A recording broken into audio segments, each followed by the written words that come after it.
All right, you'll tell me when I'm on, right? We're on right now? Come on, Richard. You're sinking this ship. You're ruining this show. No, I'm just kidding. I ruined this show when I agreed to host it. A lot of feedback, a lot of response from last week's episode, or the last episode we did. It wasn't a week ago. But a lot of response. Number one late night show in all of Rowan County. That is tremendous. The audience has spoken. Both of them enjoyed the show, and that's great. And to my family, I say thank you. But hey, we're moving right along. Our next episode, the theme is sports and athleticism, and who knows more about sports than someone like me? Morhead Tonight starts now.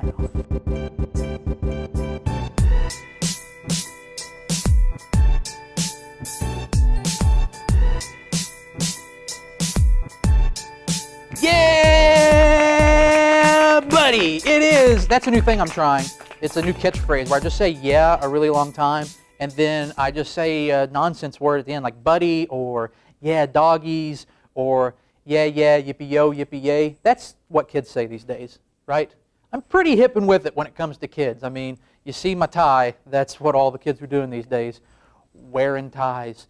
This is Morhead Tonight. This is supposed to be a monologue, I think, where I tell some jokes, or at least some stories that kind of have the rhythm of jokes. I'm not really sure. Second episode, somebody let us do this again. That's great. As I mentioned in our open at the top, which Richard almost ruined, by the way, this episode, the theme of it is sports and like health and fitness and that sort of thing. And so what month better to do this than October? It is officially October. It's been October for a while. I don't know why I said that. It wasn't October until I declared it. Now that I've declared it, it's October. It's a great month for sports. You have football, you have basketball, hockey, baseball is going towards the World Series. All these sports going on. It's great. Athletics, people running. It's not even in sports. Like you have Supreme Court nominees running from the truth. It's great. You have Democrats jumping to conclusions. It's awesome. It's time for sports. It's you have what else do we have? We have Fox News and MSNBC stretching the truth. That's good. Those are my political jokes for this whole season. Thank you. Good night. Okay, thank you. No, I have other stuff to say too, so don't go anywhere. Yeah. So, but it is sports, despite my political rhetoric.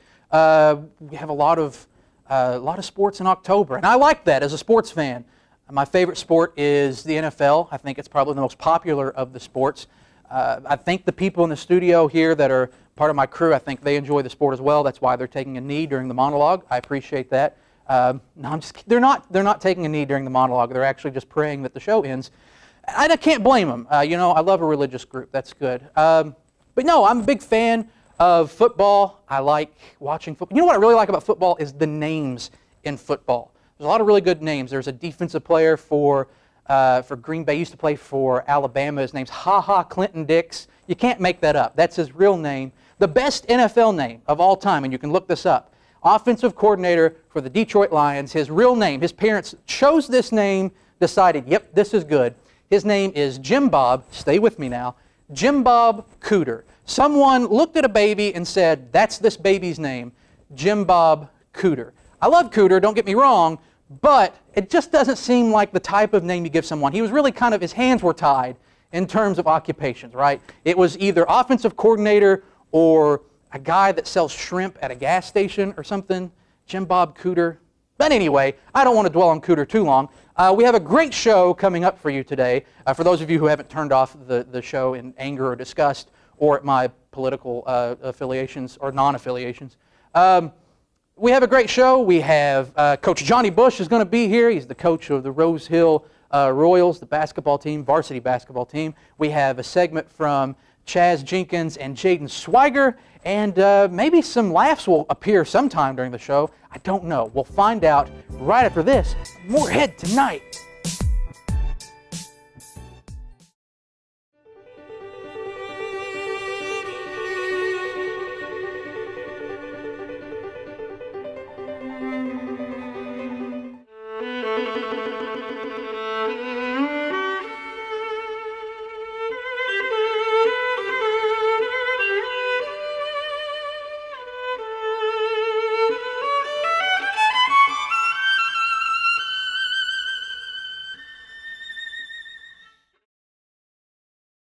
Welcome back to Morhead Tonight. Plenty of show still left to come. Joining me right now, one of our producers, Chaz Jenkins, here again. I'm really not sure why we let you back on the show. Last week, so devilishly handsome. Sure. What I was going to say, though, is that we got a lot of feedback from the last episode, and people were really concerned with what you did. But I hear you have another pilot that you're doing. Oh, yeah. I'm now a world-famous fitness trainer. I have no words. Let's just take a look.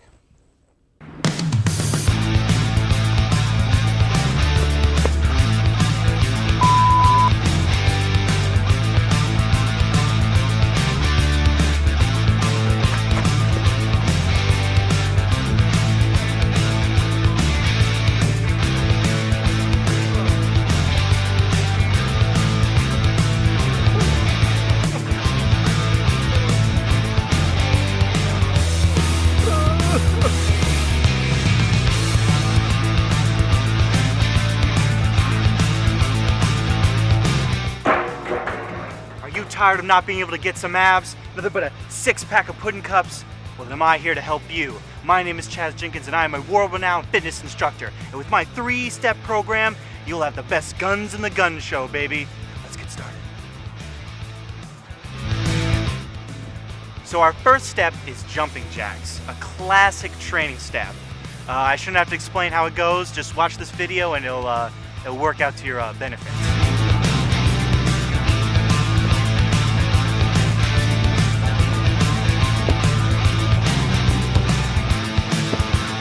Step 2, we want to do some nice push-ups, get the cardio going and all that good stuff.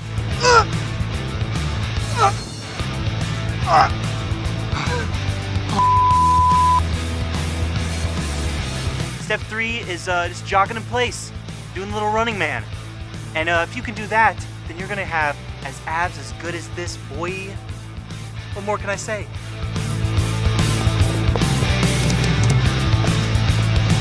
See, that wasn't so hard. So call 1-800-GET-BUFF and come on down to my field and I'll get you on a training on your one-way ticket to Absville.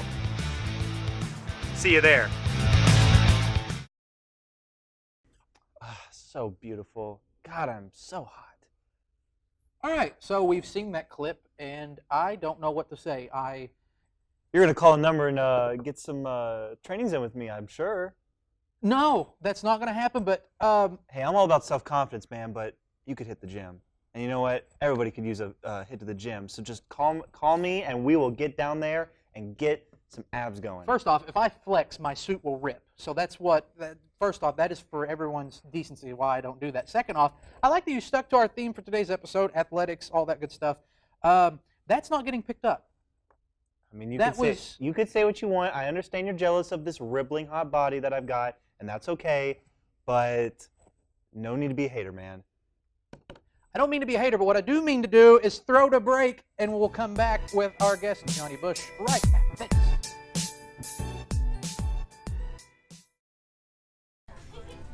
Are you interested in becoming a service dog sitter or handler? 4 Paws for Ability at MSU allows members to get involved with the Service Dog Association. During your membership, you could help future service dogs get used to a public setting and get accustomed to staying on the clock in a home environment. For more information, follow MSU 4 Paws or email msusda@outlook.com. Welcome back to Morhead Tonight. I am here with my guest, Johnny Bush. He is the varsity basketball coach at Rose Hill. He's also a teacher. He's a youth pastor. He's a philanthropist, maybe. I don't know if that's true or not. But how are you? I'm doing quite well. How are you? I'm doing great, and I understand, most importantly, by the way, in addition to all those jobs, he's also my best pal. How can we forget that? I don't know if that's, should I share that information or not? No, okay. Don't share that. So this is a big time for you right now. The basketball season starts in just a few weeks because we all know it's October 19th right now. No, I'm kidding. This is live. We film all this live. This is not pre-taped in any way. But the season starts soon. You and my friend Shayna, who happens to be your wife, are expecting your first child soon. That's exciting. And chief among all of those accomplishments, your best friend is the host of this luxurious late night show. #1 in Round County, by the way. Please hold your applause. Yeah, I tried my best to get Shayna to put off the whole having a baby thing so that we could really embrace the show, but she was not having it. Yeah, so she's really. I apologize. She's really unsupportive in that way. But when you have all of these different duties, as the coach, as a wife, as a teacher, youth pastor, all those things, how do you find a balance? Finding a balance in being a wife is the toughest, Wow. honestly. No, there's the things that you care about, you just make time for. And fortunately, Shane and I have the same schedules. We get off at about the same time. I'm done with practice and she's getting home from work. So we make it work right now. I have no idea what's going to happen when we have a baby. I guess we'll make time for him. We'll see. Yeah, well, by the time the baby comes, the semester's going to be over with. I'm going to have some free time. I'm just saying.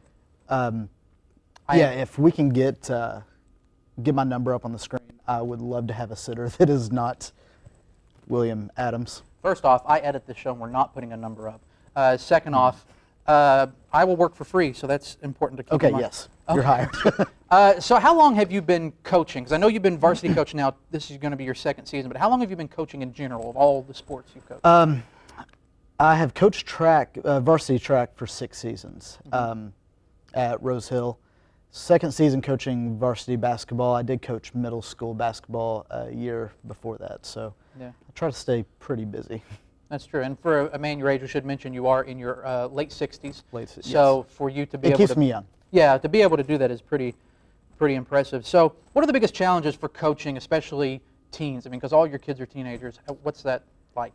The biggest challenge so far has been going from sport to sport. Just the kids, they respond to you when they know that they care or that you care about them, and getting to know each kid and finding out what they need to succeed. It's challenging, but it's also the most rewarding. Working at a small school, I don't have a large pool of athletes to choose from, so I got to get the most out of every one of my kids, and so that can be challenging, but it's also, like I said, the most rewarding because you know the kids on a more intimate level than you would at a public school probably. Right. And of course, working with teens, I've worked with teens in my previous life as a high school teacher, which that went down the toilet pretty quickly, but that's why I'm here. But what is, like, I mean, I think most people when they work with teens, they have some funny stories. Is there any funny, interesting anecdotes you could share with the Morhead Tonight audience? I know both of them are very excited to hear. Well, there are quite a few that come to mind. My first year coaching middle school basketball, we were having a really successful year. We were playing against a team that the year before had beaten them by like 30-some points. We were very close in the game, but I was out of timeouts and the other team was making a run. Now, one thing that some coaches do to get their team kind of fired up is get a technical foul on occasion. I'd never gotten a technical foul. I didn't want to be a bad example to my athletes, but I needed to kind of get their attention. They were playing like they were zombies. So I take my clipboard, and I was mad, and I throw it on the ground. And I meant to throw it in the chair, but I missed. It smacks the ground, which we were right off of the court. We were on concrete, and it sounded like a gunshot went off in the entire place. That's safe. That's good. The clipboard smacks in half, and everybody just stops and looks at me. And the ref looks at me. He's right beside me, and I just sit there. And he goes, "You know I should give you a technical right now." And I said, "I need one. I'm out of timeouts." And he laughs and just runs down the court. That's good. That's great. So, as a basketball coach, why basketball? What has led you to basketball? I know you played at Rose Hill, right? I did. You all made it pretty far one year. I played at Rose Hill. We had our only district championship was when I was playing. All because of you. That's what Oh yeah, exactly. All because of the short white kid that played fine. defense and couldn't shoot. I don't see color. That's So,